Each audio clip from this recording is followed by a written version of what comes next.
میں نے کچھ لوگوں کو دیکھا ہے اگر کوئی نیک کام کر لیتے ہیں نا تو پھر وہ کہتے ہیں چونکہ میں نے کیا لہذا ساری دنیا فوراً یہ کرے. آپ یہ کیوں نہیں سمجھتے کہ رب نے آپ کو توفیق دی ہے تو آپ عاجز ہو جائیں اللہ کے بندے, آپ عاجزی اختیار کریں.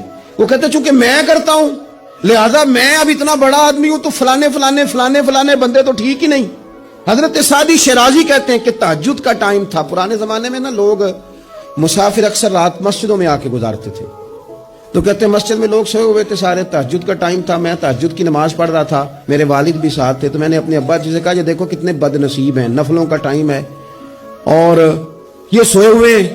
تو فرماتے ہیں میرے والد کہنے لگے کاش تو بھی سویا ہی رہتا, لوگوں کے کپڑے تو نہ پھاڑتا. او خدا کے بندے اگر تو نے پڑھی ہے تو تیرا اور رب کا رشتہ ہے, اس کی بنیاد پر تو دوسروں کو حقیر جاننے لگ گیا. علم پڑھے دا مان نہ کریے ماتا کی میں پڑھیا, او جبار کہار کہاوے متے روڑ دے میں دودھ کڑیا.